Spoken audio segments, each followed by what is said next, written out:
नमस्कार दोस्तों। आज की कहानी बहुत ही रोचक है। वैसे तो मैं किसी भूत प्रेत का प्रचार नहीं करता, लेकिन आज की कहानी में उनका जिक्र है। आपको ये देखना है कि इस कहानी से आपको क्या लेसन मिल रहा है। तो कहानी इस प्रकार है। रघुवीर ने कहना शुरू किया। करीब 30 साल पहले एक सीधा साधा नौजवान था, जिसका नाम था मोहन। उसकी शादी नई नई हुई थी। उसके पास कुछ जमीनें थी। ना तो वह बहुत अमीर था, ना ही गरीब। वो अपनी फसल बैलगाड़ी में भरकर 5 मील दूर बाजार लेकर जाता था। उसका गांव हमारे नीचे वाली घाटी में ही बसा था। एक रात जब वह बाजार से लौटता, तो रास्ते में एक पीपल का पेड़ पड़ता। लोग कहते थे कि उस पेड़ पर एक भूत रहता है, जिसका नाम है नागर। कहा जाता था कि नागर पहले एक डाकू था, जिसे उसी पेड़ पर फांसी दी गई थी। अब उसका भूत वहां रहता था, और जिसे वह पसंद नहीं करता था, उसे वह डराता था। कभी कभी पिटाई भी करता था, कभी कभी बीमार कर देता था। मोहन को कभी कोई भूत नहीं दिखा, और वह इन बातों पर विश्वास नहीं करता था। लेकिन शायद नागर को यह पसंद नहीं आया कि मोहन रोज उसके पेड़ के नीचे से बेखौफ गुजरता है। एक रात अचानक नागर पेड़ से कूदा और रास्ता रोककर खड़ा हो गया।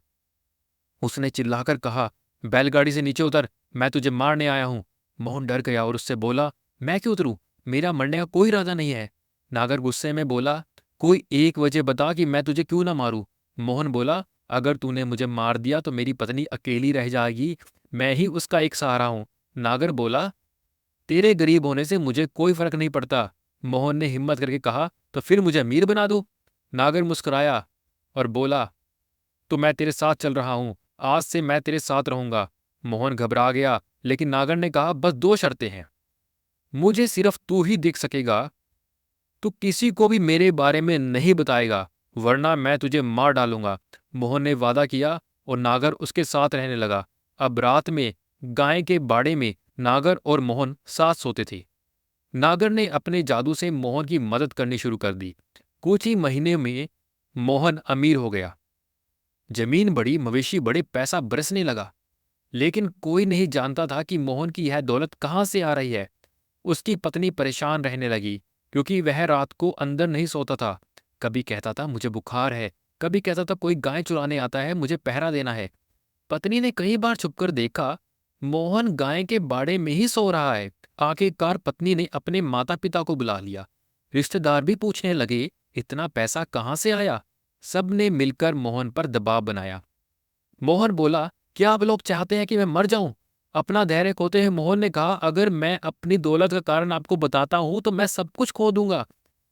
लेकिन उन्होंने इसे एक चालाकी भरा बहाना मानते हुए उसका मजाक उड़ाया, क्योंकि उन्हें शक था कि वह इतने सारे पैसे अपने पास ही रखना चाहता है। अंत में वह सब लोगों की मांगों से इतना तंग आ चुका था कि उसने सारी सच्चाई उगल दी, और उन्होंने किसी ने भी इसकी इस सच्चाई पर विश्वास नहीं किया। लोग कम ही करते हैं।